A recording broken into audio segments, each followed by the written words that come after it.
Hi, Aaron. How are you? Hi, I'm well, thanks. We're sitting quiet here, and that's okay. Um, so our framework was essentially to kind of break down Toronto's public alternative schools. Your curiosity brings you here. Why, may I ask? Well, actually, to be honest, I'm not even sure this is an appropriate session for me to joining right now. I didn't realize that this was quite so one-on-one. I thought it would be more like I'd be a passive watcher when I joined. That's Uh, okay. That's yeah, fine. I mean, I'm glad to be kind of certainly broader about it and kind of go at it kind of more formally if that's helpful. yeah. Well, and the other thing is, my although my daughter did start within the TDSB, I'm actually living in Ottawa now. And but I mean, Ottawa does have some similar alternatives. Yeah, Uh, and Ottawa actually was a leader in a lot of ways until really until the 90s, where a number of those schools were kind of like clawed back okay. for a couple of reasons. But yeah, so you're living in Ottawa right now. Are you planning on are you considering alternatives in Ottawa? Is that the point? Well, I mean, I think so. Yeah. So my daughter is actually in grade 6 right now. Okay. She's dyslexic, and so I've naturally. I mean, I was always kind of interested in public alternative schools and some other options. And then and because of her particular needs and learning differences, that also added additional motivation to consider these options. I've been I've been fortunate in that she always has been offered certain supports within the public system until now. Um, she was able to take the Empower reading program that I know was developed at Toronto Sick Kids for like grades 3 and 4. And then the uh, the Ottawa Carleton District School Board has what I think is a somewhat unusual program called LD-SIP, which is learning disability. I keep forgetting of the acronym. It's something like um,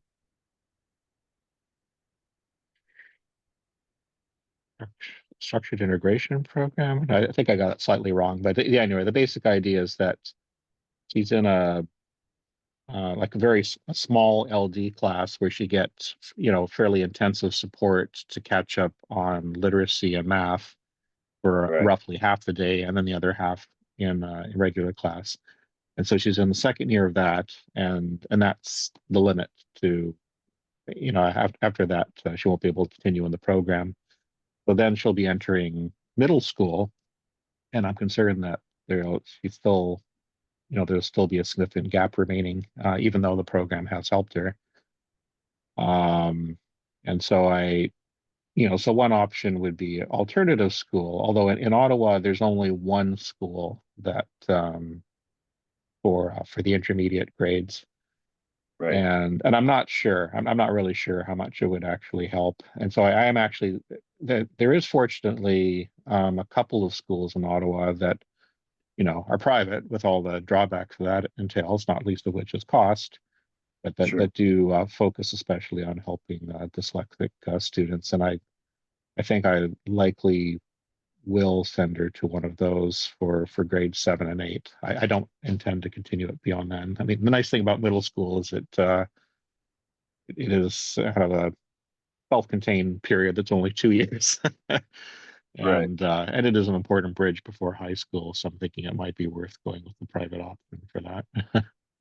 Yeah. Well, I mean, a lot can, those are really, really important years, right? Those are foundational years. And I think that I don't always, I really am a believer in public education, but I also recognize that, public education has failed to kind of take us away from the transmission model in some instances. Some classrooms are really progressive, but getting the right teacher is really key, I think. And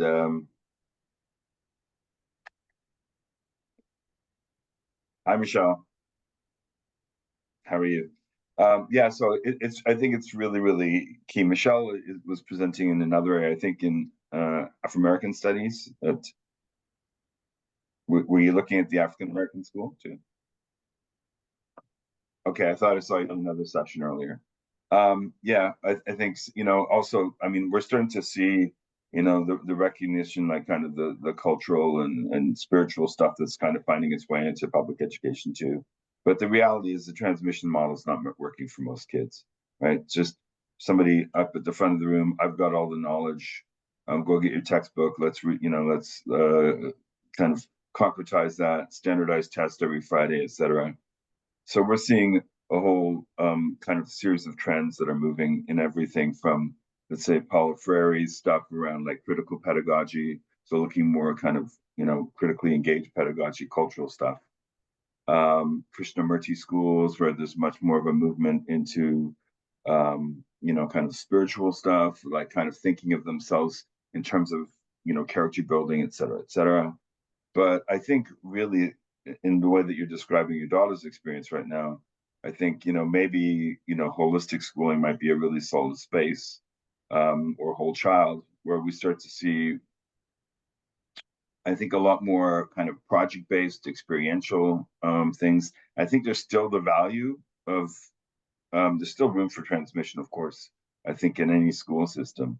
But kind of shifting more of that weight towards the experiential and the project based. So instead of focusing so much on retaining information, it's more on, kind of demonstrating through application or through problem solving the kinds of learning that, is possible in the classroom. I'm sure that I mean, Montessori and Waldorf have elements of that, but they also tend to favor that spiritual piece too.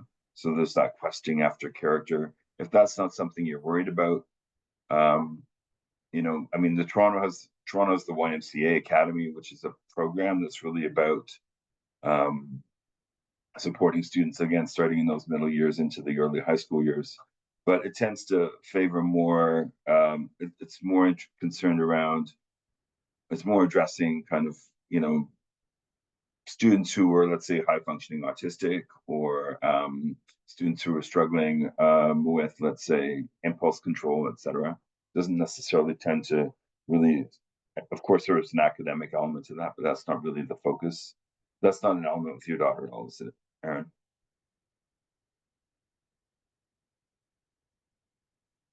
Sorry, what was the last part again? Sorry, yeah, is there ASD spectrum stuff around? Oh, no, she's No. not on the spectrum. Yeah. Okay. Yeah, that's just I mean, they tend not to use the word dyslexia on psychoeducational assessments, but yeah, she's dyslexic, and Is it she's generally bright, has a great vocabulary and so on. But although she does also have, I think, maybe some issues with working memory, but yeah, she's not on the spectrum at all. yeah. Okay. Well, since we have Michelle here, do you want to? Can I like put up a couple of slides and see if we can kind of talk through some of this stuff? Oh yeah, sure, by all means. Yeah. Okay. So, hi guys. I think, can you see this as shared right now? Is there a slide up or no? I'm not seeing anything yet, although I am watching this on my phone. But yeah, no, I Right. don't see Okay, let me anything. see what I can do. I have to close this. And there we go.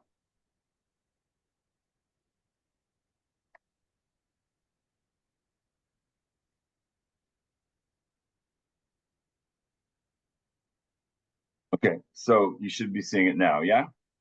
Yeah. Okay, awesome. So jump through a couple things. I think the most important thing is to try and frame like what's happening with alternatives via this map. I don't know if it's helpful in any way. Can you guys see it well, or is it centered? Yeah, Is it, yeah, I can yeah, see it's it centered. fully. Okay. Um, I think it's important to kind of look at the fact that when we talk about like alternative schools, we're really talking about non-traditional practices. That's kind of a shift away from that curriculum focus of what students learn towards the pedagogy. So that other half, there's another third to education as they organize it in, let's say universities or conceptually. It's you think about the content, you think about the delivery system, the pedagogy piece, and then you think about the assessment and evaluation. So how do you communicate that learning? So the real question that's in play is what's in education, what's it for? Those two questions, I guess combined.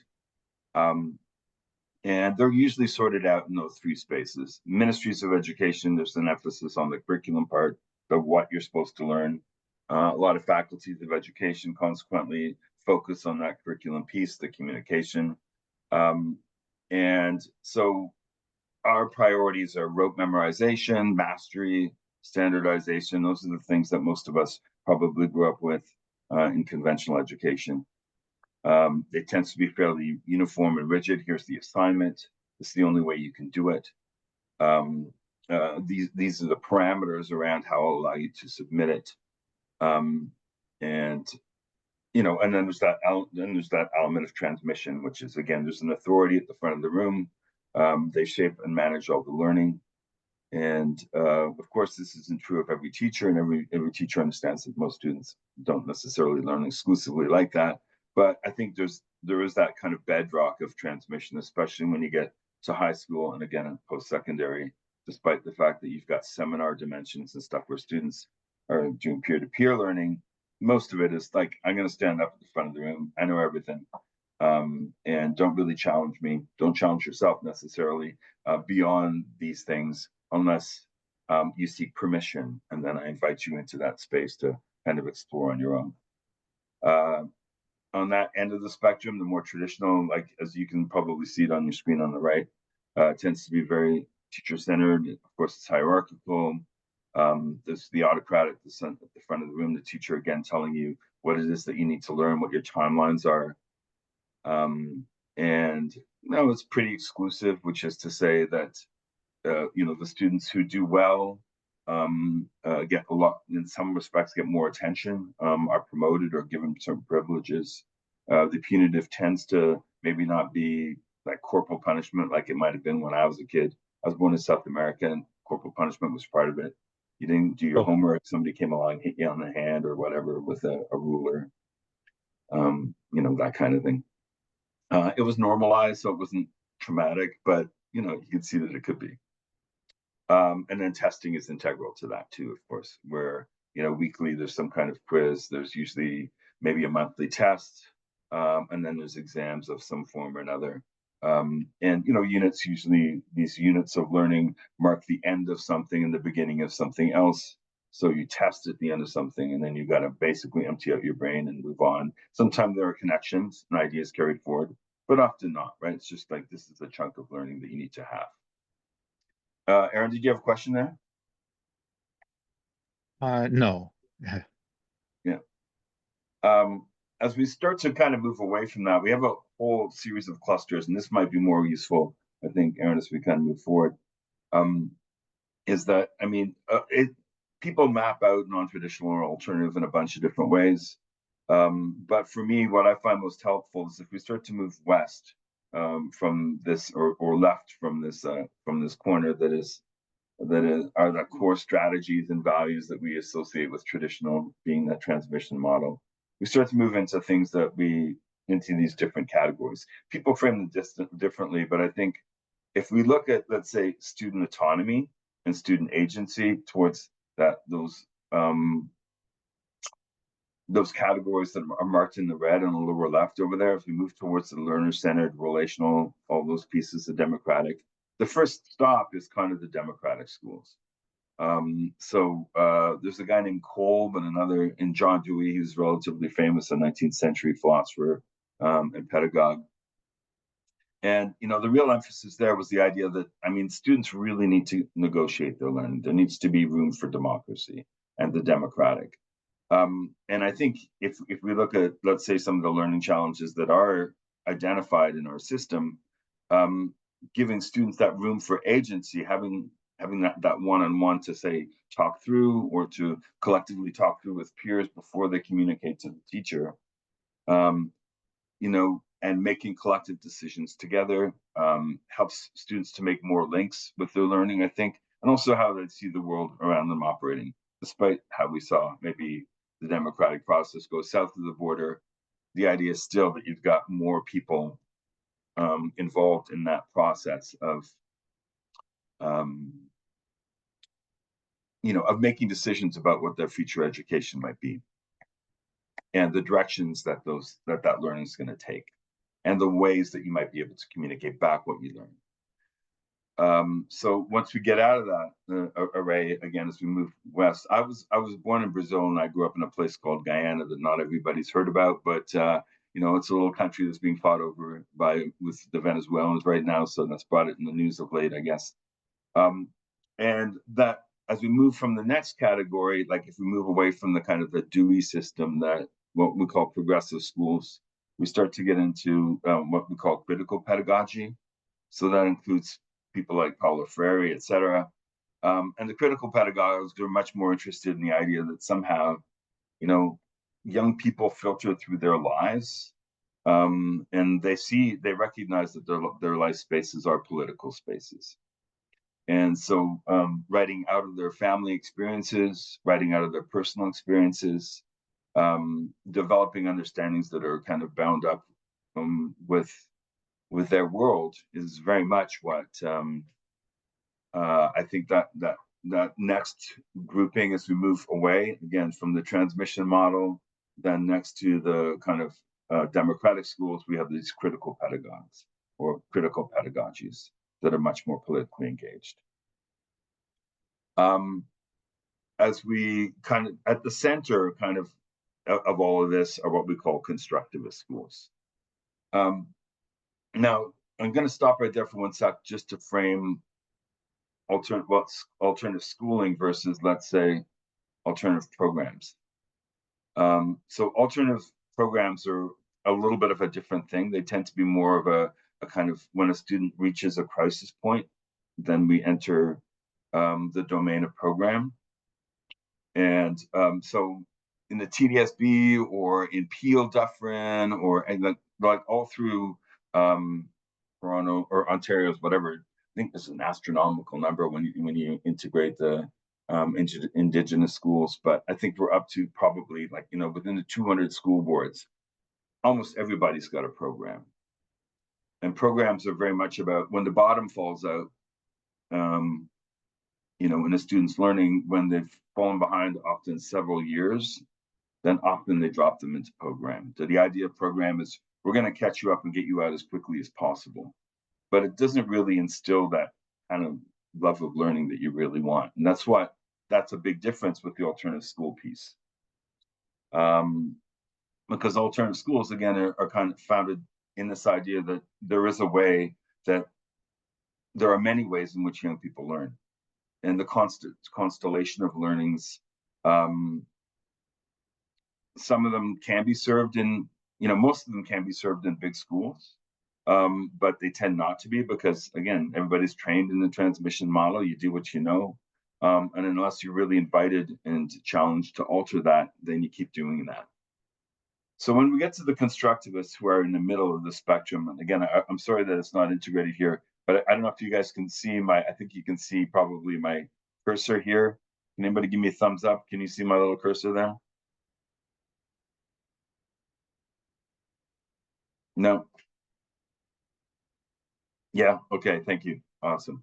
So if we start to move that away from those core strategies, from the traditional transmission model, we start to get into, as I mentioned before, we got this progressive vein, where there's much more focus on democracy. We get into kind of, the critical pedagogy where, young people are invited to really interrogate the world around them. The idea is that somehow that an education is much more, it's not just learning what your parents knew and kind of applying that to future endeavor, but it's actually theoretically the idea of kind of making for a better world.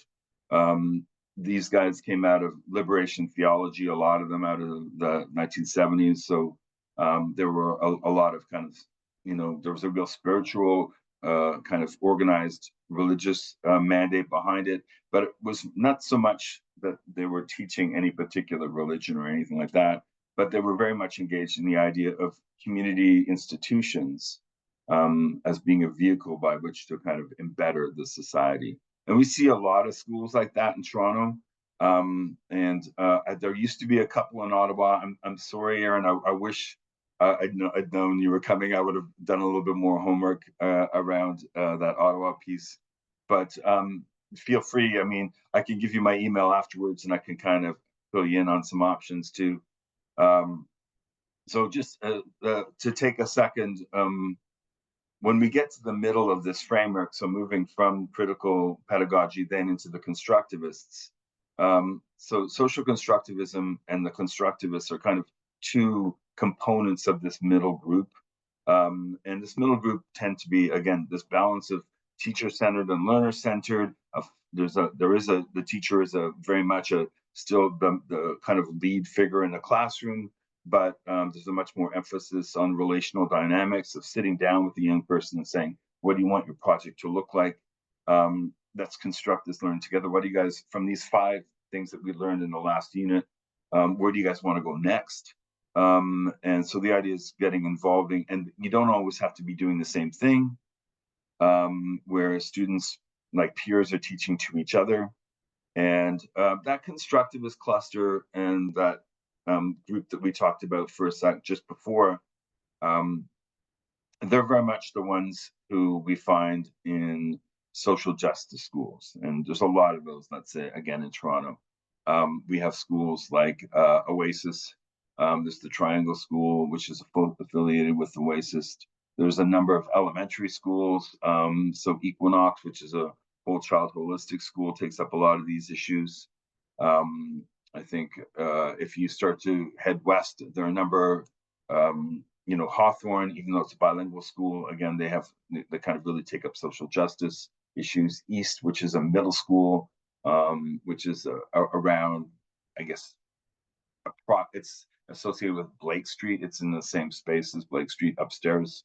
And Blake Street School is at Gerrard and Jones, that kind of area. So there are a number of schools engaged in the social justice project for sure. And then Scarborough Village, I guess that's a private school. But there's also out in Scarborough, I think it is Scarborough Village. Sorry, I hope I've got this right. If not, I'll check later. But they also have students with multiple exceptionalities integrated with students in conventional alternative school. And the idea is that, we're regardless of the challenges that you face in life, whether you're more privileged or otherwise, we're all potentially learning together. And that's part of, again, the constructivist piece. Super inclusive, tends to be more supportive and focused on applications. And testing, again, getting to the assessment and evaluation place looks really, really different. It's not necessarily set by the hierarchy of the educator, but it takes more time, of course, because it's relational. But like even before every kind of testing or kind of evaluation opportunity, there is this sitting down. Okay, guys, what was the most what did you actually learn in this segment? What do you think if we had a test tomorrow, what would you guys be able to do well on? So in that sense, even evaluation and assessment is a relational process. And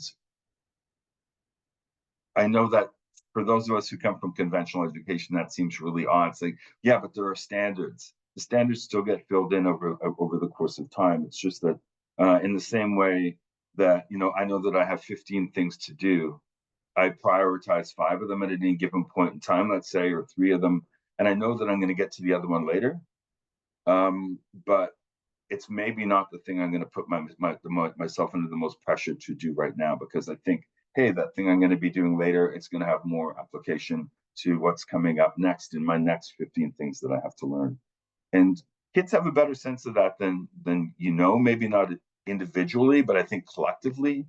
They're able to identify that even at a young age. And I think it's something that we need to kind of consider as we think about the future of education, because it is really, I think you're probably pretty aware, looking at our province currently, and some of the crises that we're seeing in schools, that rethinking the way that we're doing, um, the project of education is something that's in the works. We need to think differently about what schooling looks like going forward. And whether that, for some people, that means more options. For some people, they think that, that more option is just going to be technological. And our next group, the whole child holistic, would certainly kind of deny that. The technological solutions, leave people potentially more isolated.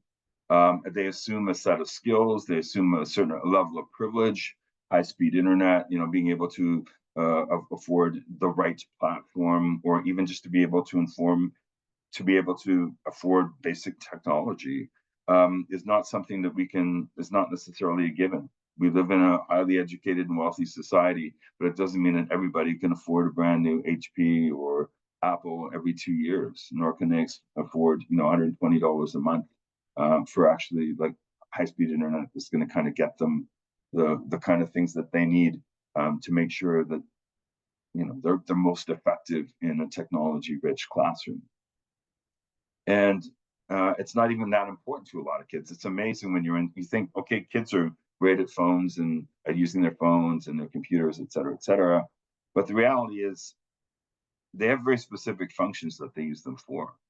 And there are many, many young people who might be really good on their phone or really good on a computer with, five of the 100 things that they probably need to be able to use, that they could conceivably use one for going forward. And unless you can kind of evidence a reason to keep doing that, or a reason to kind of keep learning beyond that, they're kind of satisfied doing what they need to use that tool for, which is actually, I think, reasonable. But it's not a given that every student's going to be technologically focused. So when we get to holistic whole child, we're looking at something that's much more comprehensive. We're looking at students learning in nature. Students like schools like Tamarack School, which is a private school in Toronto's West End. It's very much about, all the learning happens pretty much and outside.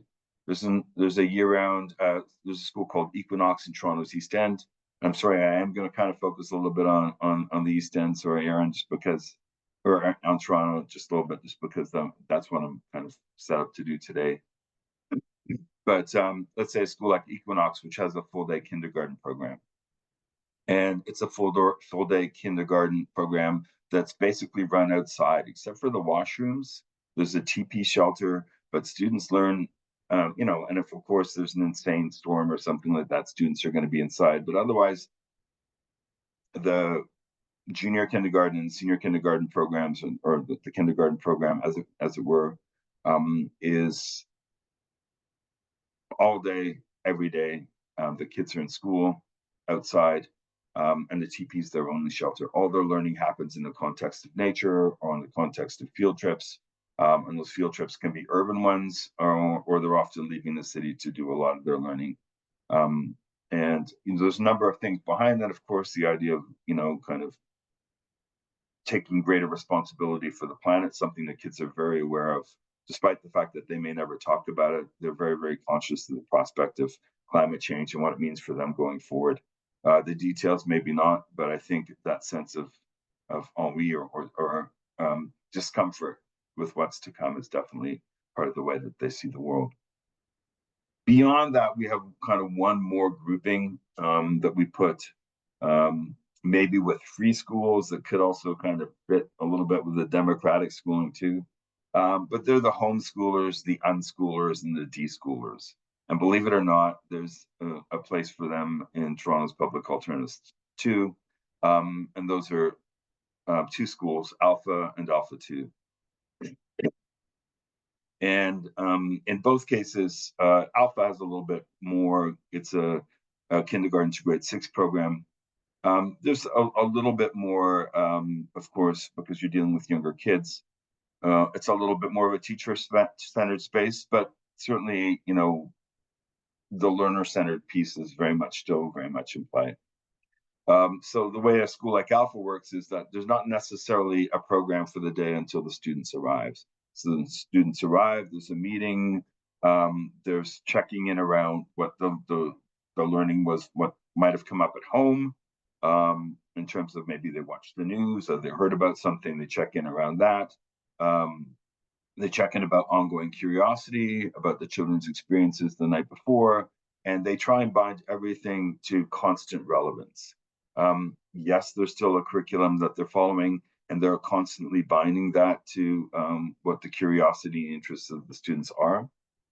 But the idea behind this kind of a school like Alpha or Alpha 2 is that young people have their own curiosities and agendas, and they have to be served against the backdrop of what might be, variations, the degrees of kind of pre-programmed learning. So that's kind of the whole spectrum. So if we look at it going across, that's my map. You will encounter other maps that look a little bit different, but I think in terms of what we tend to see, the constellation is really extensive. It goes back to when we first set up public education in the West, anyways. It started in Central Europe, and it was set up first by a bunch of enlightened despots in Austria. But for the most part, it was a kind of if it was about beginning this project to educate the society, it was also about a modicum of indoctrination. There was a conservative element there that's never really kind of gone away. The idea that somehow there are these qualities about our society and they need to be carried forward. And knowledge, despite the fact that, knowledge, that's not to say information, but knowledge, what we know, 50% of it changes every 7 years. How we view, how we discuss or analyze knowledge is constantly in motion. And so what would happen there in those middle years is that middle part of that last of that of the 1800s, well, no, really the 1700s, we would begin to see a lot of people challenging that from the beginning. So people like Jean-Jacques Rousseau or this guy named Pestalozzi, he would set up much more, again, more experiential schools. We'd see folk schools emerge. We'd see all kinds of stuff. Those things are very much still in play. Quaker schools, the Sudbury Free School, all which would grow up in the 60s. Alternative or non-traditional is constantly in motion. And it's building on the learning of others, despite the fact that, we don't have Montessori practice or Waldorf practices officially in schools. We have Waldorf-inspired schools, like we have one in the TDSB again, which is called the Da Vinci School, which is right at the center of the city. It's a college, I guess, in Spadina. And their practices are organized around Waldorf. Now, all of this stuff is, if you look at the constellation, it's enormous. It also includes philosophies that really, schools like the Afrocentric school, even despite the fact that it's no longer kind of seen as a non-traditional or alternative school, it was very much part of, and it took root in Toronto in the early part of the 20th century, 21st century. I guess it was 2008 or 2006. We started to look at some of the challenges that racialized students were having in public education, and public education kind of inherent racism. It was looking through alternative models that we started to kind of found a shape for that building, and it's kind of that's kind of vein of programming has kind of gone its own direction, but I think it's very much still in line with what we called critical pedagogy early on. So alternative schools, just to kind of get back to that, is that they really are these comprehensive places when it comes to marrying curriculum to pedagogy to assessment and evaluation. In public education, they have to be aligned with the ministry's documents because they do grant credits, Alpha 2 being an exception. They do grant credits at the high school level, and they do follow the curriculum. And even in social constructivist and constructivist schools, where looking at what students need at any given point in time, they're ultimately mapping that against what is happening in mainstream schools and what those expectations of the ministry are. It may not look exactly the same. It may feel a little bit more organic, but they're still working through that process. Is the whole year planned in the same way? No, because it's a little bit, instead of, if I can use the metaphor, it's more jazz than it is classical. It's not the score on the page that necessarily matters. Sorry, I got the music thing, as you can see in the background. It's not the score on the page that necessarily matters, but it's all the notes that appear in the music.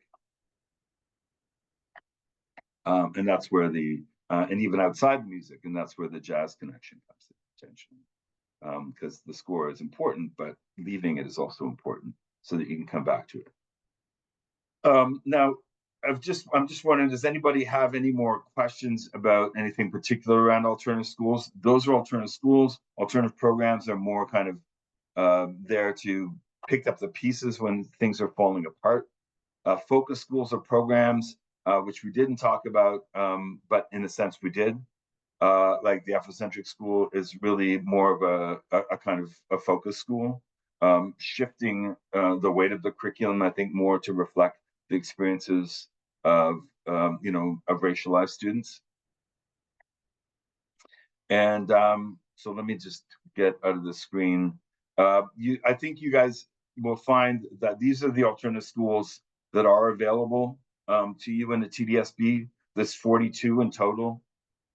Certainly some of them are facing some of the challenges that the whole system's facing, understaffed, underfunded, et cetera, et cetera, et cetera. Some of them may not be around in a few years. That's also the nature of alternative schools. We've seen some come and go. Schools like Magoo, which you won't feel on that list, was only around for a couple of years. It started in Toronto and ended up moving north towards Lake Simcoe. So it didn't stay in the city. The TDSB found its practices a little too just didn't align with anything that they were happy with when it was first set up. So it kind of moved elsewhere and was taken in by another board. So that's how kind of some of those options break down. A couple of schools we did mention there were like Alpha, et cetera. Beaches Alternative is a junior school. We didn't talk about that, and City View also is about the same years, I think. I think they only go from maybe grade 2 to 6 or something like that. And they tend to be schools that, again, a little bit more experiential, a little bit more holistic. One of the things you can expect too in alternative schools is that, if schools like, let's say, Subway 2 have a totally different framework, which is a secondary alternative school that that you can see right there. It's, despite its name having, even though it's kind of, even though Subway Academy 1 sounds like, it should be close to Subway Academy 2, they're very different things. Subway Academy 2 is essentially was a school that was set up for students who had very involved lives outside of education. So they were students, let's say, who were very skilled. A lot of students who go there are high-level athletes, or they are, or they are going to conservatories of music. In addition, they still have to get their education, their public education, but they do so with greater flexibility. They only have to attend school twice a week. They have to meet with each of their teachers for half an hour. So in effect, school is 4 hours a week. They still have to get their work done, but it's more of a tutorial setting. So alternative can look a whole bunch of different ways. And if you will find all of these listed on the TDSB website if you want to kind of find out more about any particular one. But what you may not find is an actual representation of what it is that they're about. In that case, I'd say contact the school. A lot of schools don't really identify what it is their pedagogical tradition is. In some cases, it's hybrid and it's harder to locate. Again, somewhere like Equinox is very much a holistic whole child school, but the Grove has elements of holistic and whole child, but it's also social justice in its evolution. I'm going to bring myself kind of back up here and stop sharing for a second. I think, yes. And hopefully, if anybody has any questions, I'm super glad to. Okay, sorry, I got a question there. I got a couple.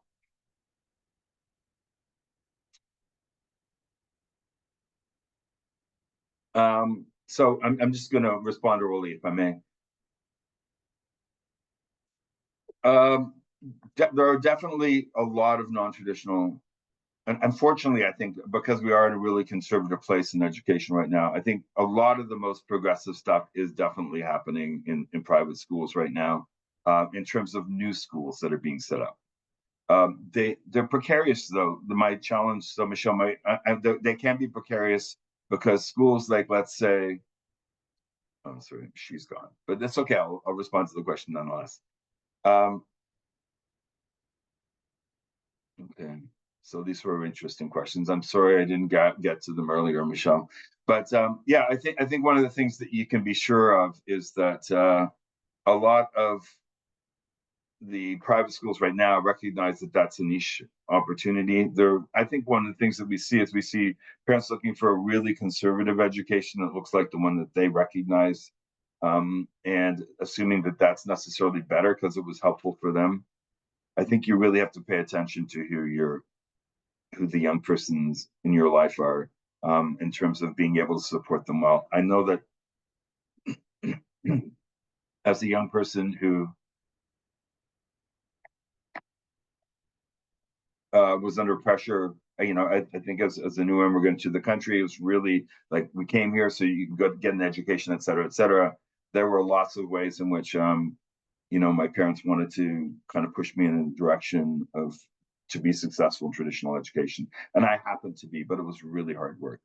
The stuff that would come to be meaningful for me, however, would be some of the stuff that I would return to um, later in life and would be more successful at. And in a way, I went off and I did a science degree and all that stuff, but that's not really where my heart was, and or my inclination, or you know, um, my focus in what I cared about. So I think there is definitely the emergence of those more traditional schools, but there's also an increasing number of progressive schools that are finding their way in, including schools like the ones that I mentioned earlier, like YMCA Academy, which is looking at some of the different ways in which students learn. And it's quite remarkable how many more students are kind of coming into the system who are on the autism spectrum, and some of those students are very, very high functioning, and some of them might be young people in your home, and they lead to a lot of complex interconnected pieces too. I mean, I don't know if you're aware of this, but students who are identified ASD are 40 times more likely to struggle with sexual identity questions, and if that's the case, I think and homes aren't always ready to deal with that. Some alternative schools are really designed to kind of really address that, because they have high populations of students with ASD and maybe a number of students who self-identify in different ways. That doesn't mean that every student who at the age of 10 says, I'm not sure, I'm struggling with my gender identity, is going to transition. But I mean, finding a space where there's a school that kind of makes sure that they aren't ostracized or challenged is, I think, important potentially. Your daughter's in grade 12. Yes, she can go to an alternative school afterwards. A lot of students do. So just to give you an idea, I mean, alternative schools represent about less than 2% of the TDSB in terms of population. They usually serve about 2,000 to 3,000 students in any given year. And that can change depending on what's happening with the superintendency or with the leadership of the school. Just so you appreciate kind of how the structure works, is the superintendent who's responsible for alternative schools. That's part of their portfolio. So is adult education and a number of other things. So they have a fairly large portfolio, and they're an executive superintendent. They're not a family of school superintendent, with just a couple of exceptions. Seoul, Alpha 1 and Alpha 2, those three schools are kind of belong to the superintendent. Any student who has graduated from high school already and wants to have an alternative experience can attend an alternative school. If they are looking towards university or something like that, there are only a few that really make sense. Seoul was one that I mentioned. Seed. Seed's the oldest public alternative school in Toronto, is probably the most academic. If they want something, if they're more kind of headed towards, I think if they're, let's say creative arts or creative writing, visual arts or dance, perhaps, then I'd say probably more likely somewhere like Inglenook. But the age limit for attending an alternative school is 21. So you can keep going, getting more credits after you graduate from high school. And if that means kind of going back and doing it at a more progressive space, then you can certainly do so. That's available for students.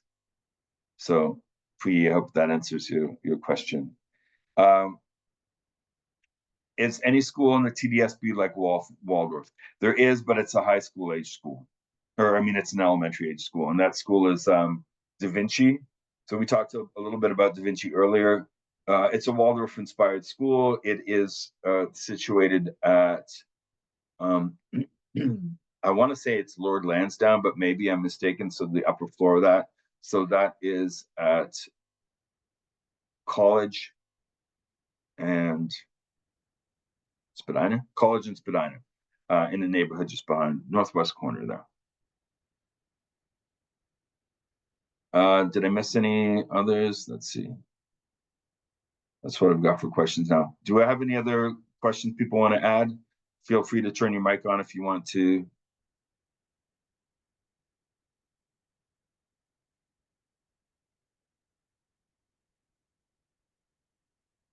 Anybody else? Just in case somebody's formulating one, just a couple of other things to think about. I'm just going to pull up, I'm going to share that screen one more time with you guys, I think. Yeah, hold on. Sorry, I'm using a small platform, so it's harder for me to using my small computer, so I can't reach everything. Here we go.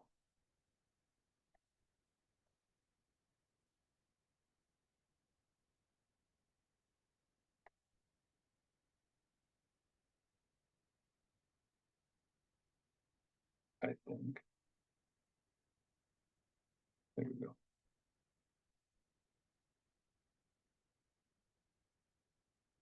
So if we head back down to this, to our kind of big template here, our matrix. Amongst the most important things to think about, and again, I prefer the term non-traditional, simply because the alternative umbrella can get really sprawling. We do see lots of programs across the province, but they tend to look basically like a variation on transmission model. A lot of programs are, again, just there to the students who've fallen through the cracks, come and get some credits. Well, how do you do that? You basically take your curriculum, you distill it down to core learning, and you hand it out to students in the form of packages. They're supervised one-on-one with educators, but really it's more of a tutorial setting, and it's an accelerated setting, and it does not necessarily instill lifelong learning. For every student, that doesn't kind of kick in at the same time, but that's part of the challenge with that alternative umbrella, is that it just includes programs that serve very different functions than, let's say, schools, which are very much about which schools which are very much about really focusing on that pedagogy piece, that how the learning is delivered as opposed to what the learning is. We never really kind of broke down these pieces over here on the left underneath non-traditional up in the top left-hand corner, the idea of the pedagogy piece. So non-traditional pedagogies are ones that have some of those, all those elements collectively. There's a series of trends that we see actually developing public education now. Notions of community, elements of inclusion, you know, really individuating program, having students have kind of more their own unique approach and finding ways to do that. And the way to do that is the relational. That's another one of our trends. The experiential, getting out there and doing things. And then the trend of project-based learning, the idea that, you know, sometimes just getting a student to say, okay, hey, sit down and tell me how to, you know, here's a test on how to change a tire. Some people just don't perform well under those kinds of test settings. And an alternative might be, okay, there's a flat tire, go change it. And so, as simple as that sounds, that's when we're starting to get into this notion of project. Young people have lots of questions. They're not always allowed to, you know, entertain those questions in a classroom. The relational is a really significant piece to that. When you're a rote memorization teacher, this is what this is what you need to learn. And I'm going to drill it. You know, we're going to drill it and kill it, as they used to say in the old days, until you're able to feed it back to me. But the problem with that is that there's really no application. And I can tell you, I have tons of information in my head that I can regurgitate that I learned as a young person. But to this day, I'm not sure what application it has.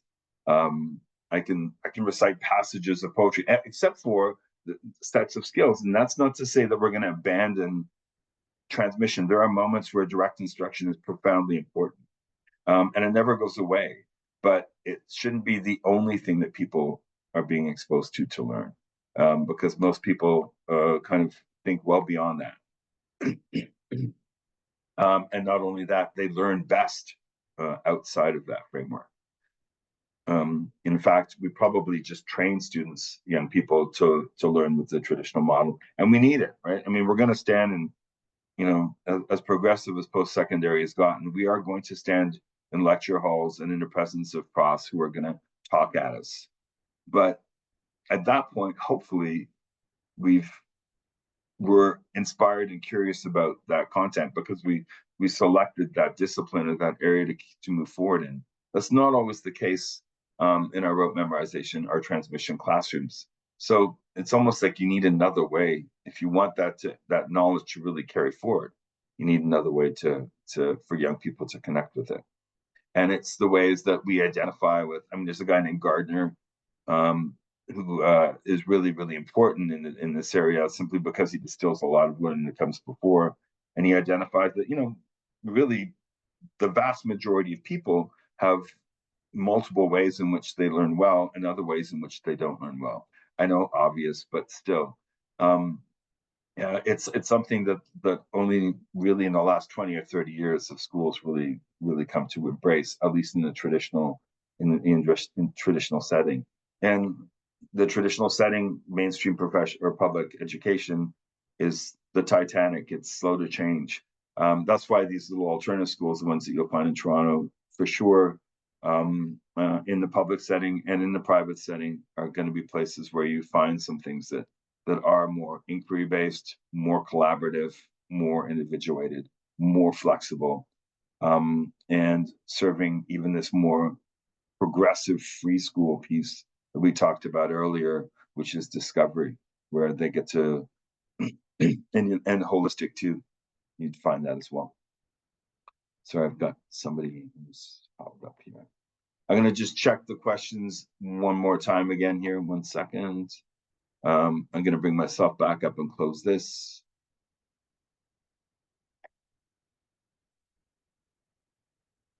Okay, great.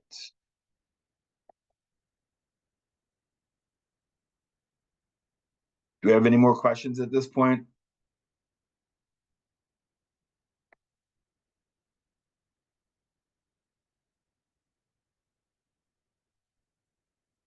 Yes, I have a question. Hi, Monique, how are you?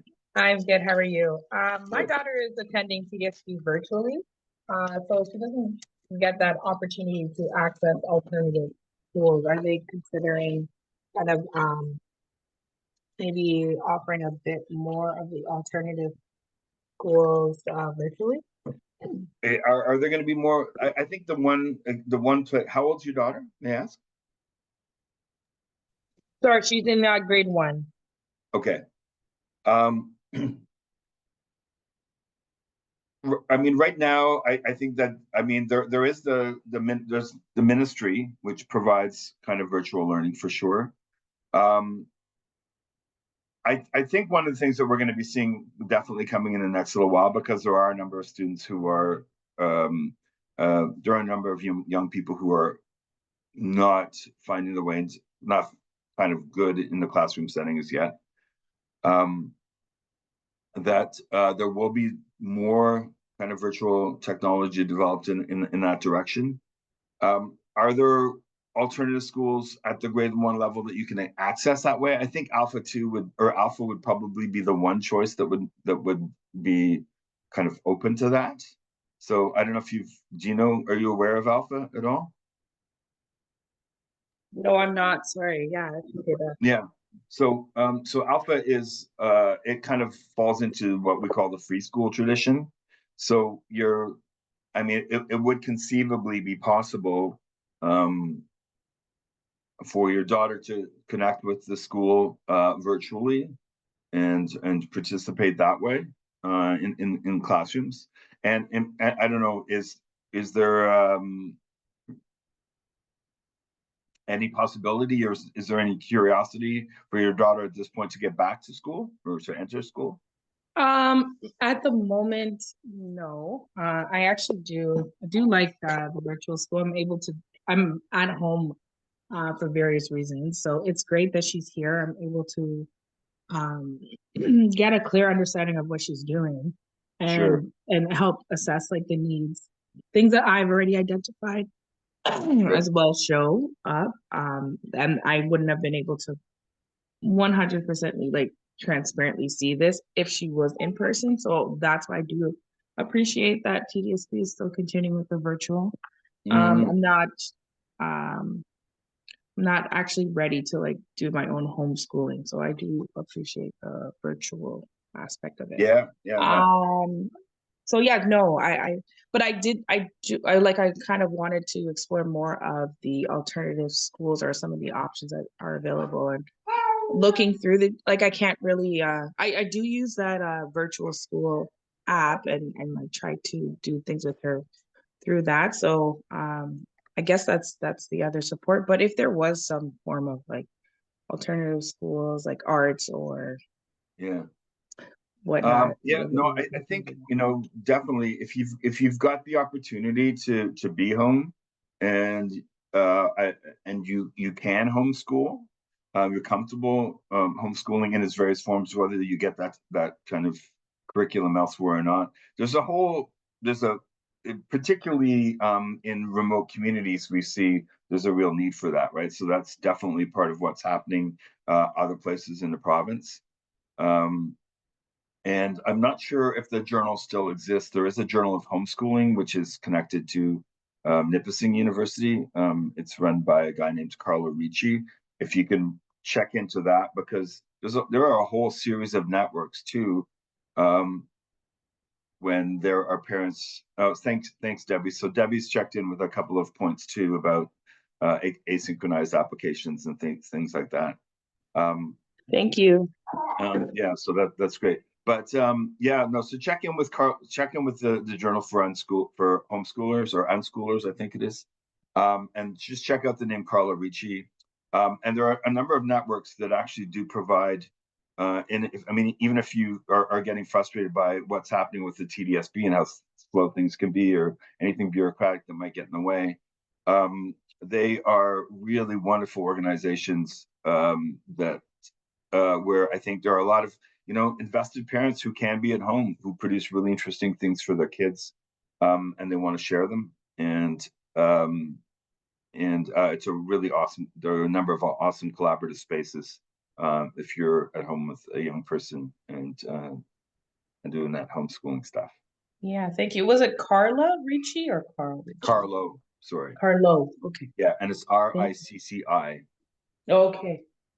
Okay, yeah, and he's at either Lakehead or Nipissing. I can't remember which, but yeah. So the journal, but I think you will find the Journal for Unschooling somewhere.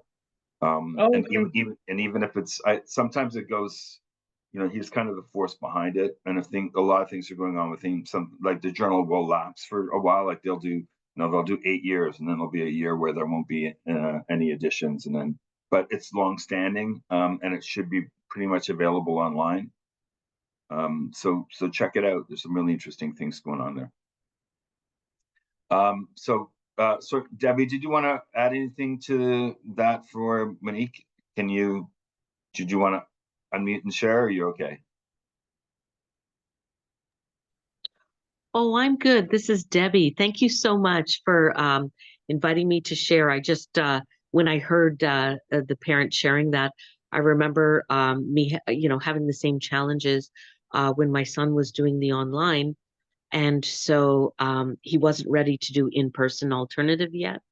And so I learned that the asynchronized allowed me to structure an alternative attendance for him to help make school more, doable or easier for him. So I just wanted to share that in the chat. Thank you so much. No, thank you. I really appreciate that. I think it is interesting. I mean, I've been around a lot alternative schools for a long time. I mean, I was amazed I got out of high school. I was amazed how many of my friends didn't. Really capable, intelligent people, and many of whom were able to be more successful. Were kind of able to kind of go on and be quite successful. But I think, we live in a very, very expensive city, and you are 70% more likely to earn a living wage in the city if you have some kind of post-secondary, and I think it's really, really important for a lot of young people that they're presented with that opportunity. And traditional public education just doesn't always make that opportunity viable for all students. And that's why, I think, I've been involved in setting up a number of alternative schools. The first school I was involved in setting up, East York Alternative. It's a pretty rough and tumble space, and a lot of students who may have never gotten to university or college move through that space. I haven't been there in about 15 or 16 years, but every time I go back, I'm reminded that these were kind of those boys, girls that I grew up with who never got out of high school, who are now kind of being presented with a way through, through some of those dynamics that we're talking about, the relational, being more engaged with community. And taking responsibility too. I think one of the things that was just a quick anecdote from that school. There were a number of boys who were involved in some local break-ins, and they were identified as being connected to our school and the big high school close by. And it was a real wound in the community, I think, in terms of how they were seeing the school. And so we had a kitchen, and we started an intergenerational kitchen, and there were a lot of seniors in the neighborhood, and all seniors who had reason to be at that point in time, kind of afraid of some of the kids in this building. So it then became their responsibility as young people to kind of take lunch to some of the seniors in the neighborhood, those who signed up for the program, and all of a sudden relationship developed, and before you knew it, there were there were women coming in from the community who were teaching, kids how to sew and knit. And there were all kinds of, and believe it or not, it sounds so ridiculous. Like, like, are you kidding? It's like, yeah, it really happened. So I think really it's important to see what's possible in small, like, you can't do that in a big high school. You need maybe there might be one individual or a few teachers motivated to bring in that kind of opportunity to the community. But I think small schooling really does really shape young people in a very, very different kind of way. Okay, sorry about that.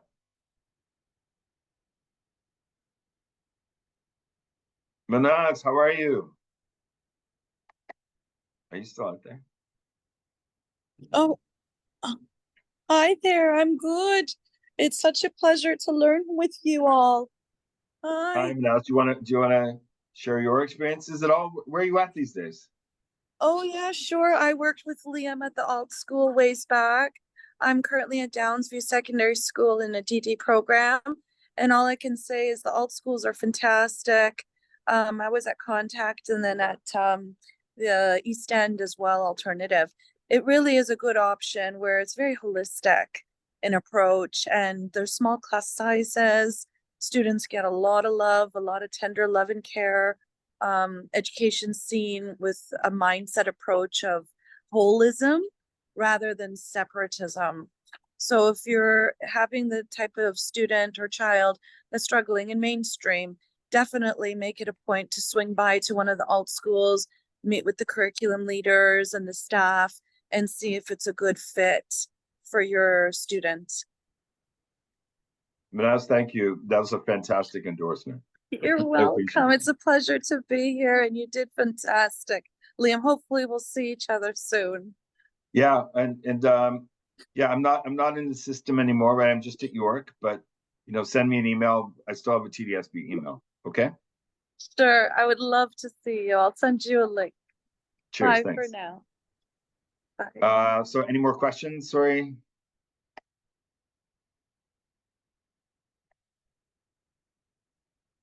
And feel free to unmute.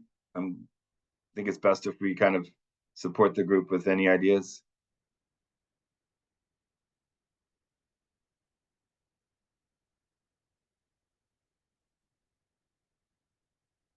Anyone else feel free. Okay, I feel like we've I don't know if we want to wrap. We're about we're a few minutes over, about half an hour. That's okay. But does anybody else have any other questions they want to? I'm glad to. I can sit here all day and talk about alternative schools. So.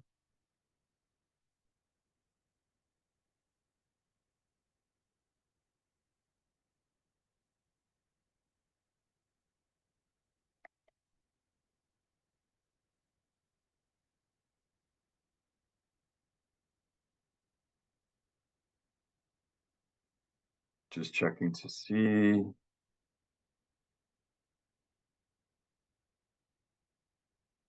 Okay, Justin's in here too. Yeah, so just checking any other questions? Anybody focused more on the elementary than the secondary that they want to raise some questions? I think one of the big challenges, I'll put this up front because it's important from the very beginning to appreciate, is that there is a significant gap in alternative schools in terms of serving middle year students. There are certainly options, but when you look at 42 public alternative schools, you think, oh, right. Thanks, Lisa. I'll get to that question in one sec. So one of the things that's definitely the case is that those middle years are underserved. It's got to do with supervision. For sure, those ages between 13 and 15 are some of the more challenging. You may know this. You may not have reached these years yet with your son or daughter, and this may not be the case for everyone. But those middle years are super challenging in terms of most students find those years particularly risky. That's where they become really sassy. That's where they begin to, kind of, it's existential, right? They're kind of shaking off your values and sorting through them and deciding which ones they want to keep as they move forward to become themselves. And often, because there's no on-site administration except for what are curriculum leaders, most alternative schools are run by curriculum leaders. And in some instances, There's only one. There might be a site, like in the case of Oasis, where you've got Oasis Brand Street, Oasis Skateboard Factory, and the Oasis Social Justice Program. And the Triangle Program. There's one CL and 3 different sites. So a lot of it has to do with liability and the safety of young people. So that tends to be the problem with the middle years gap. The one place in particular are grades 9 and 10, where you'll find some alternative schools they just don't have the programming. So what you tend to see is a K to 6 or a K to 8 program, or you'll see a 6 to 8 program, a middle years program, like a school like Quest, for example, or East, both of which are in the East End. But there's very few that include grade 9. Oasis, the Brant Street location has a grade 9 program. I think that there's a Avondale has a grade 9 program, or used to. I think that they may have actually gone to 10 to 12. But check. I mean, if you get a chance to check them out, or even if you want to email me, I'm liam.rodriguez@tdsb.on.ca. I'll drop that in there for everybody. And if you have another question, I'm glad to follow it up.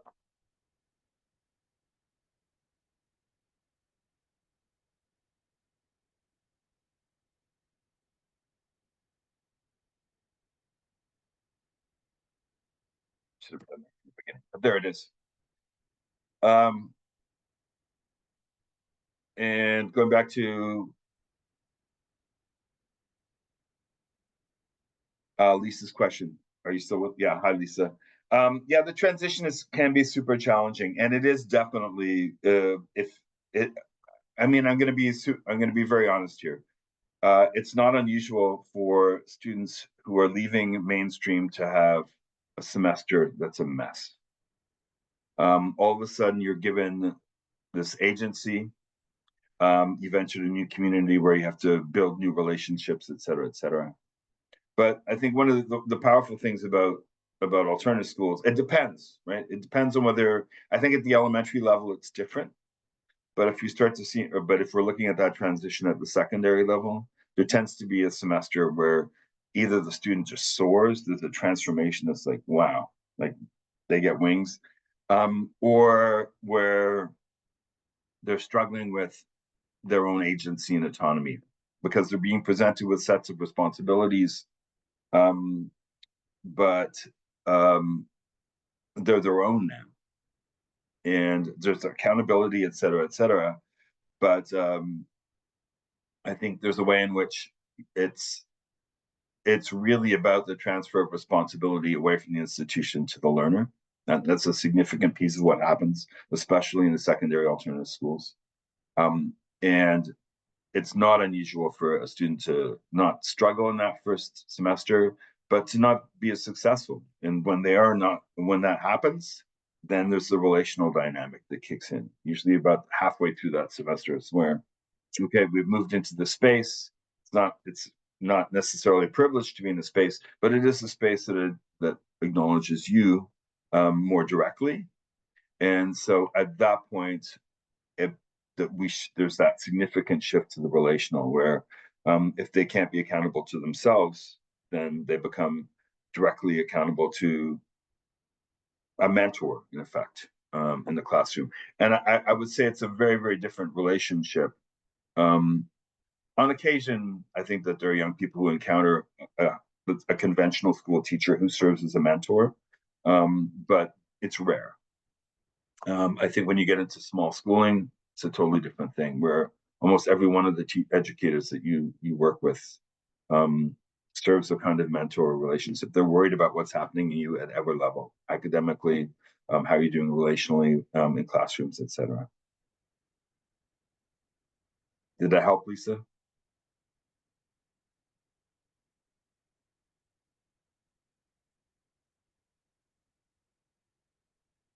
Maybe. Okay.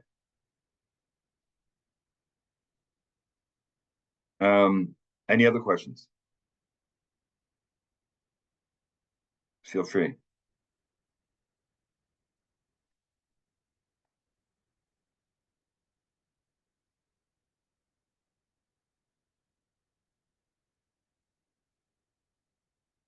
Okay, I'm just going to go back up and see if I missed anything there.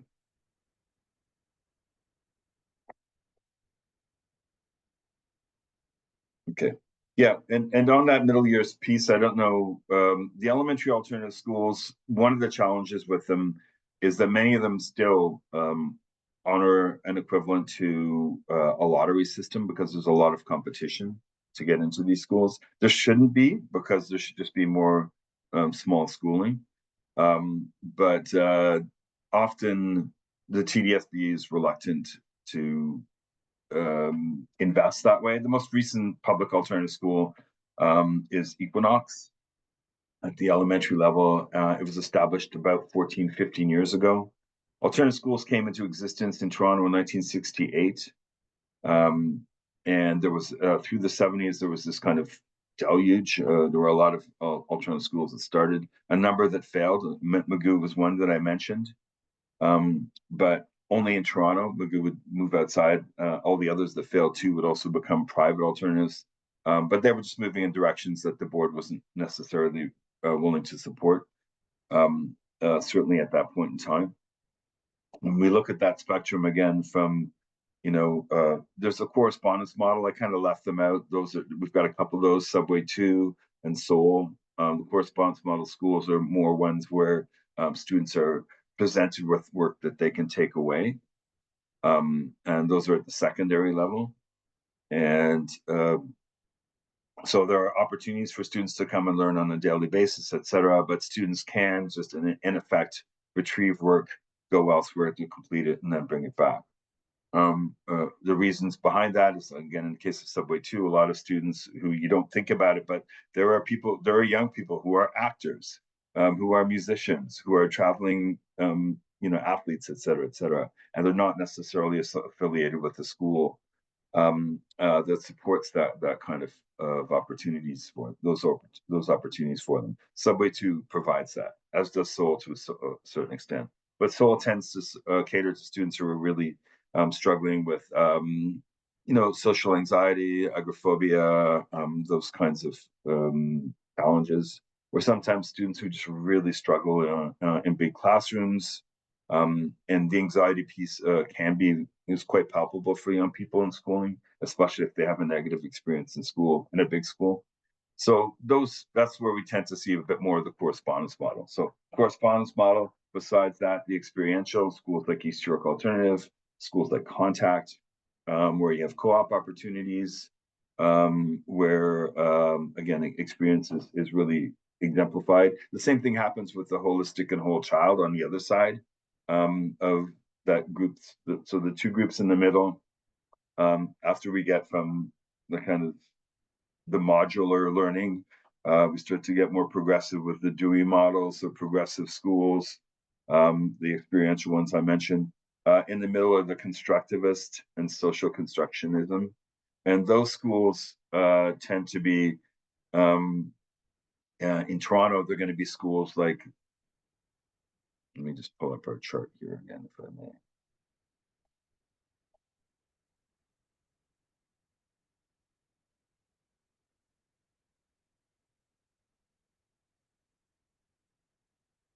Okay, I'm going to share that for 1 sec.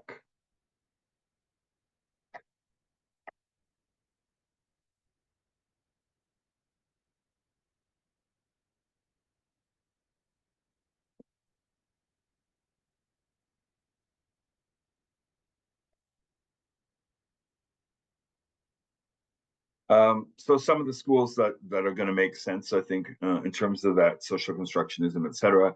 If we look at some of the elementaries, Delta certainly has elements of that, as to Spectrum, Mount View, and certainly the Grove. So looking at those elementaries, the constructionism is going to find its way in probably at schools like City to a lesser extent, certainly Seed to some extent, schools like the Student School, and yeah, and probably maybe SCAS, so the Scarborough Center for Alternative Studies. Where is that?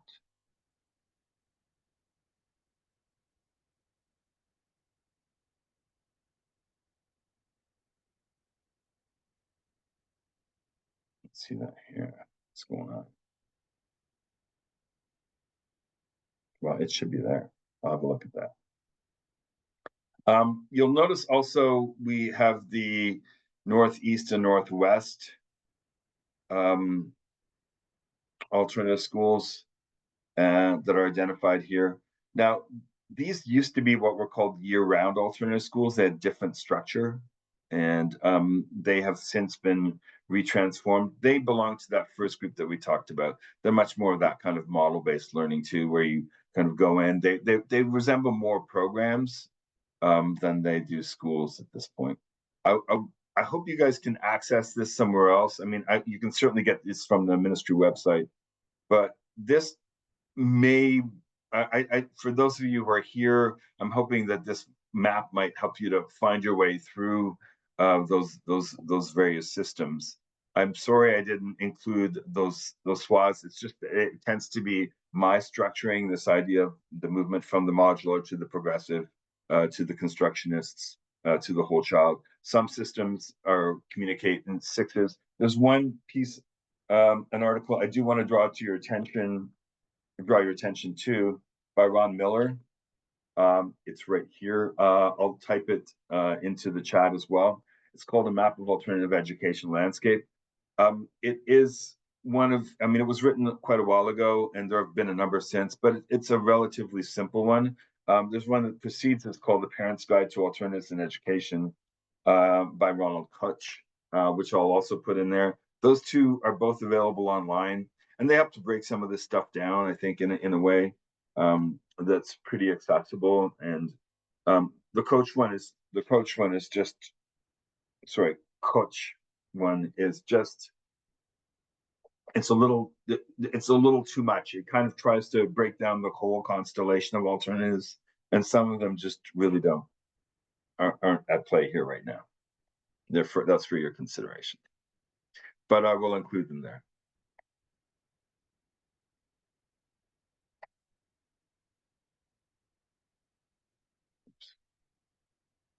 So any other questions? Again, feel free to unmute. Otherwise, I'll put these two articles in here and see what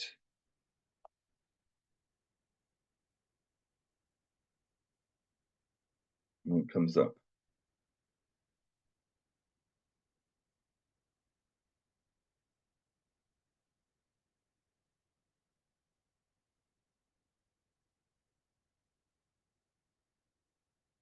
Like I said, if you can, you should be able to find each of these online. I don't have links for them right now, though, I'm afraid. So we're gonna have to go this route. I do have tons of stuff on alternative schools. As I mentioned, that maybe some of you may have missed, I do teach the course in non-traditional pedagogy at York, which is kind of my thing, and I've been doing it for a lot of years.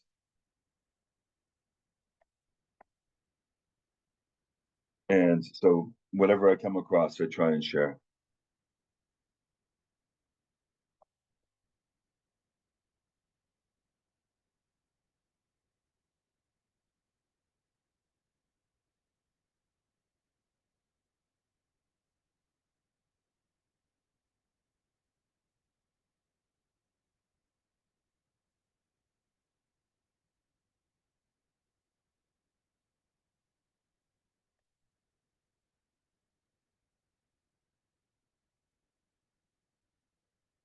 Okay, and so it's a Ronald E. There's another Ronald puts out there, so just be aware.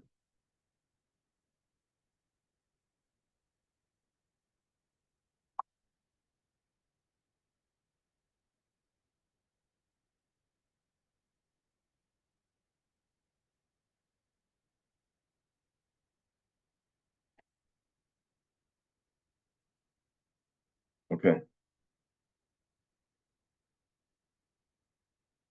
So any other questions?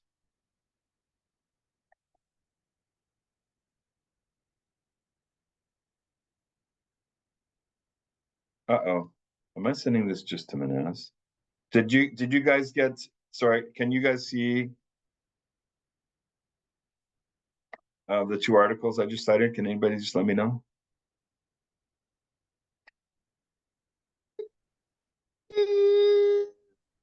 No? Can't see any links. Thanks, Candace. Okay, let's see, where the hell did I put them?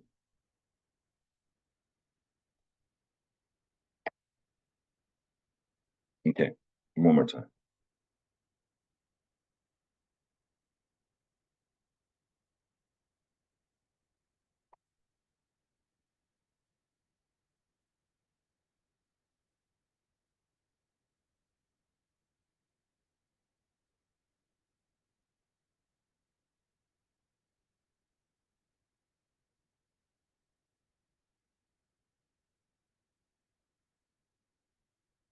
And like I said, as I mentioned before, I think I didn't send my email to everybody. If anybody has any questions, please feel free. I'm glad to answer those.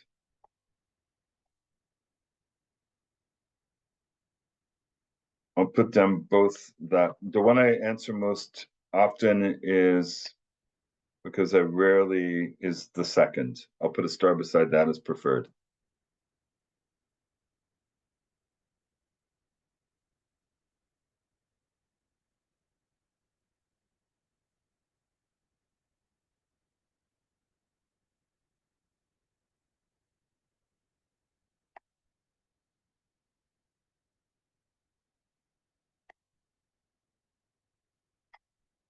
Okay, do we have any other questions at this point in time? Anybody need me to go over anything else or go back? Anything that you may have missed? Want me to clarify on? Want to see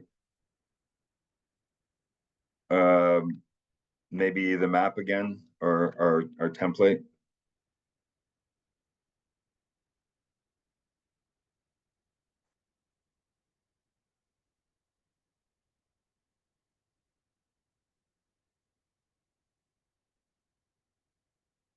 If somebody else is trying to get in.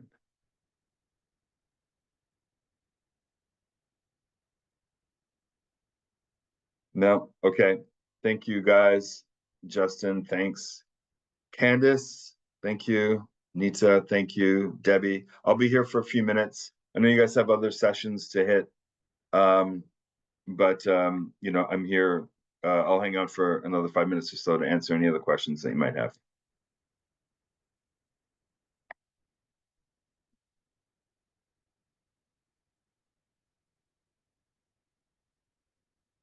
And because we're gonna wrap a little bit. If you have anything that you didn't want to say out loud and you want to check in the chat, you can send me a private note, and I can reply that way too.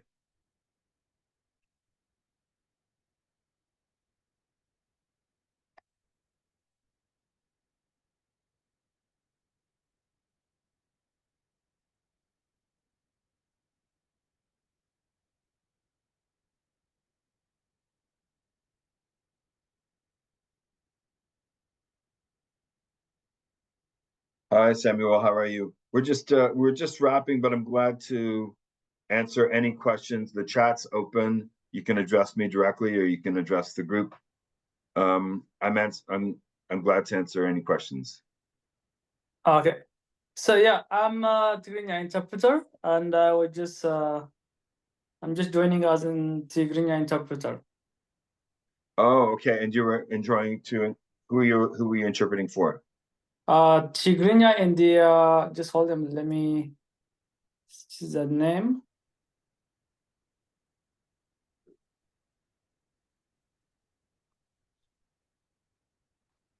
In the parents and caregiver as parent turns conference, yeah, I was supposed to provide interpretation starting from 9:30 to 1:15.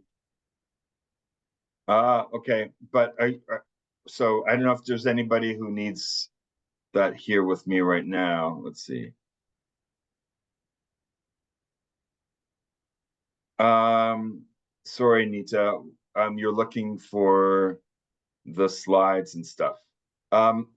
They should be available. If you can't find them, please make sure that you kind of jot down my email. There weren't tons of things that there's just three kind of essential slides that are there.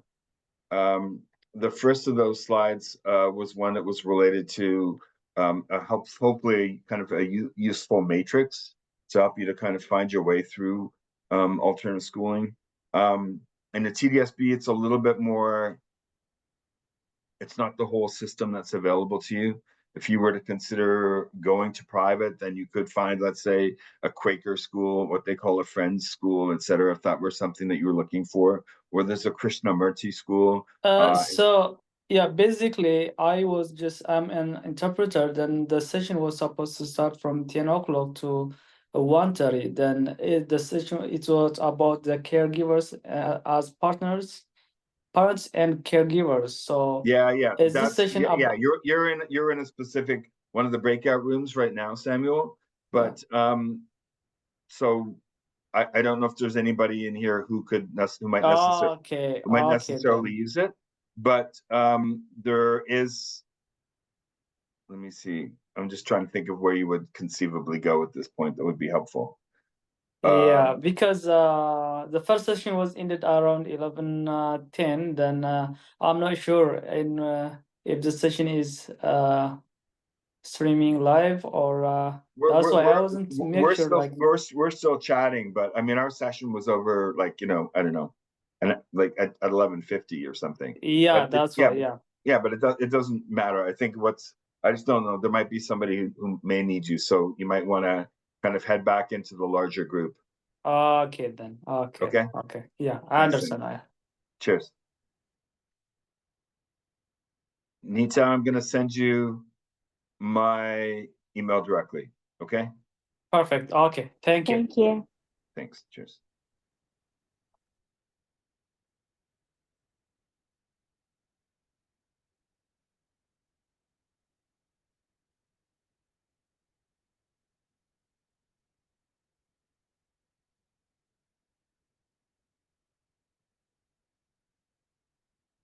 Okay, hopefully that was it.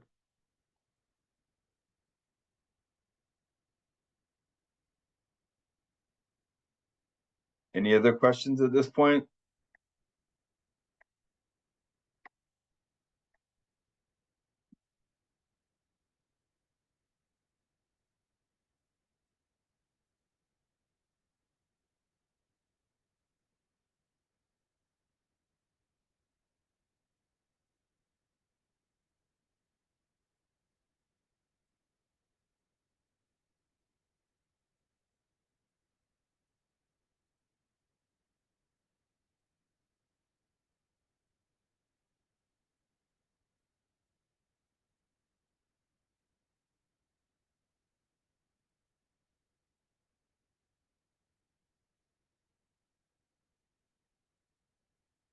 Okay, Nita, I'm also going to give you my cell number if you want to give me a shout.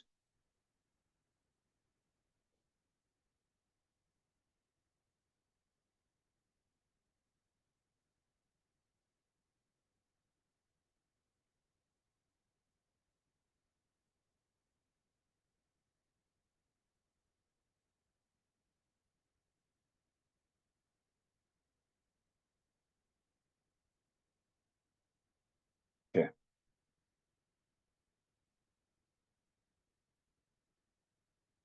If anyone wants to, at any point too, if there's a question that you don't want to ask in this context or you want to follow up on elsewhere, I mean, one of the things I've just given Nita my phone number, but I'm glad to chat with anyone.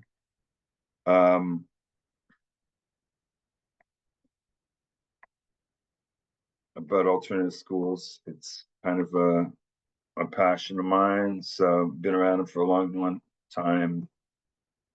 Just to give you a sense too of how some of this conversation is expanding. I've been doing a lot of work.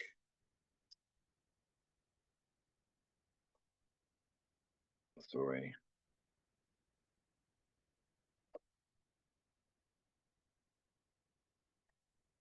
So this is my personal cell. So if you're going to call and leave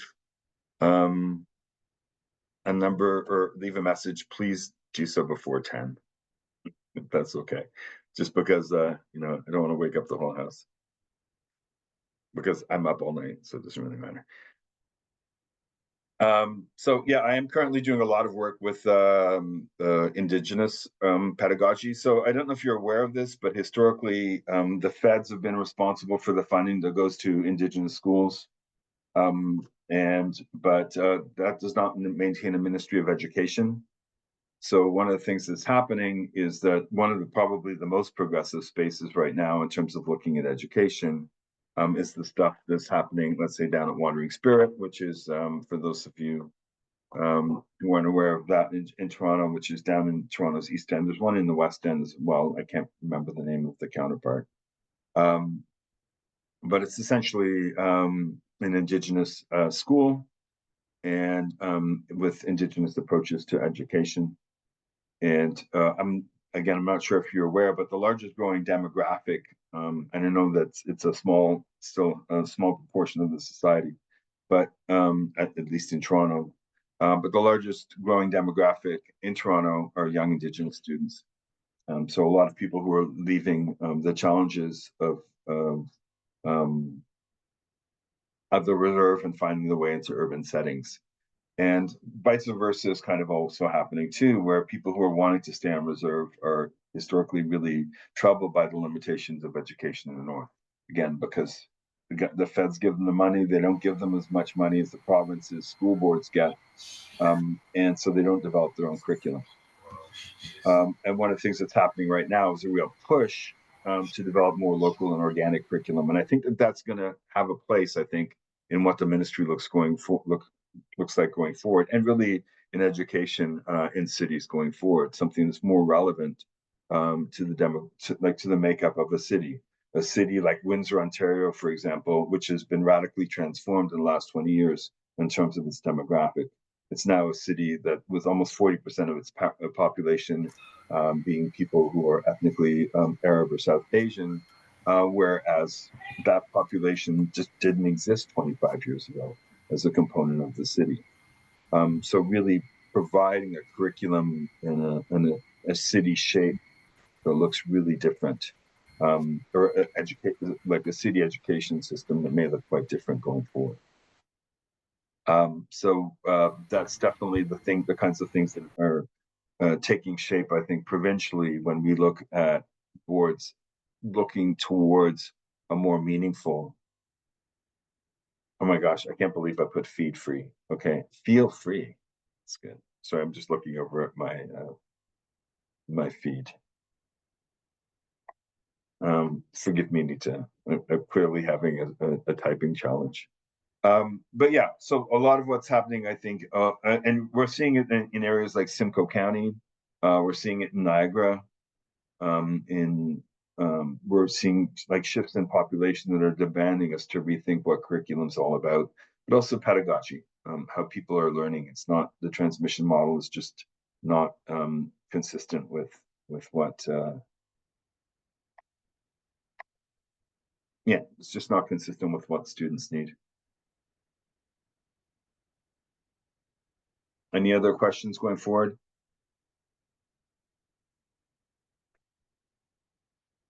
One of the things I can also I kind of share with you that you may or may not be aware of. Historically, alternative schools, I think, were pretty privileged spaces. They tended to be,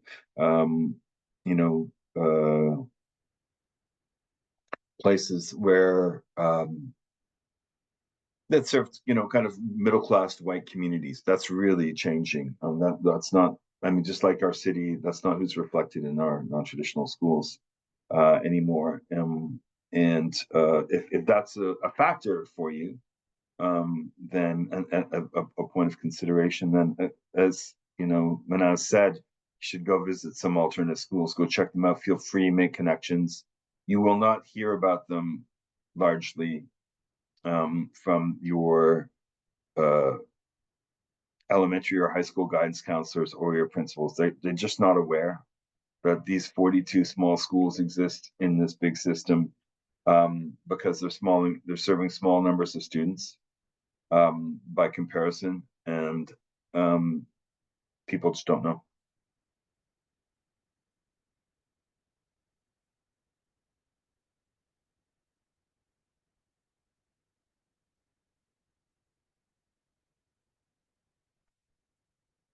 Hi, how you doing?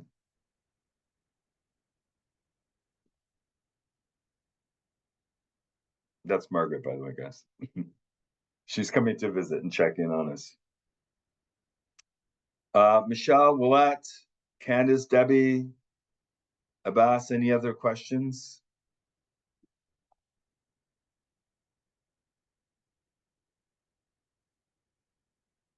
Okay, well, I am gonna wrap this up. Feel free to contact me any of those ways. I am gonna leave that stuff up and make sure that you guys get in touch if you need to. So my cell number is there. That's my personal cell, like I said. There are also 2 ways to reach me by email. I'm gonna stay on just a little bit longer, just because I don't want the chat to disappear, because when I shut it down, but you don't have to stay. Okay, I'm sure you got lots of stuff to do. You might be getting hungry, and I can talk all day, so can't have that happen.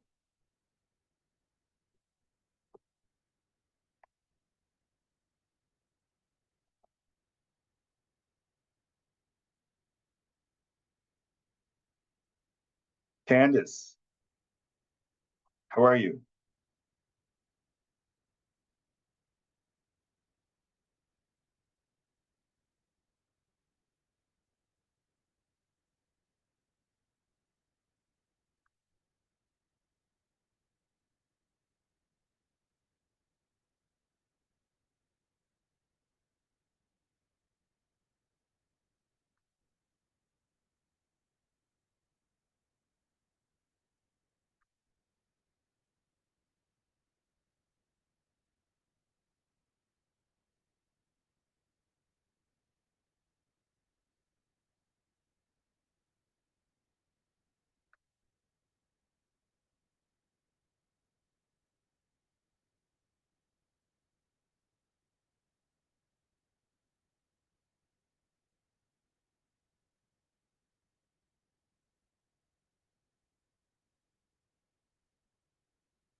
Hi, Abdul. We're just wrapping up. Did you have any questions? Did you want to share anything? Do you just so that you're aware? You might feel like you're late or whatever. That's fine. My cell number and my email are in the chat, but I don't know if you're going to be able to see them. Do you have any questions that you want me to follow up with you on? No, thank you. Can you put again your email address? Sure.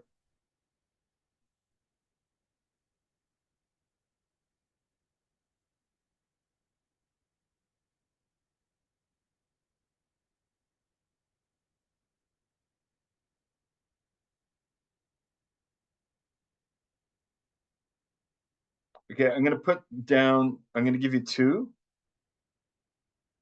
And if you want to talk, if you feel more comfortable talking directly, I'm gonna put down my cell number too. Just don't call me after 10 o'clock at night, okay? Thank you so much. No problem. Please put your phone number as well. Yep, it's coming.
Okay, Abdul, you've got those?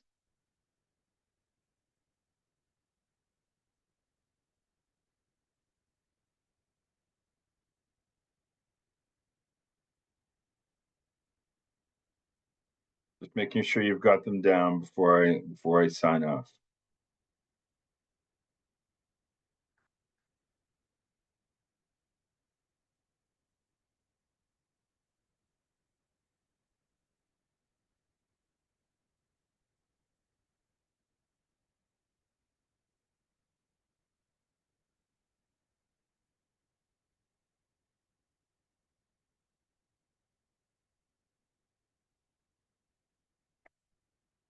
Okay, guys, signing off, last chance.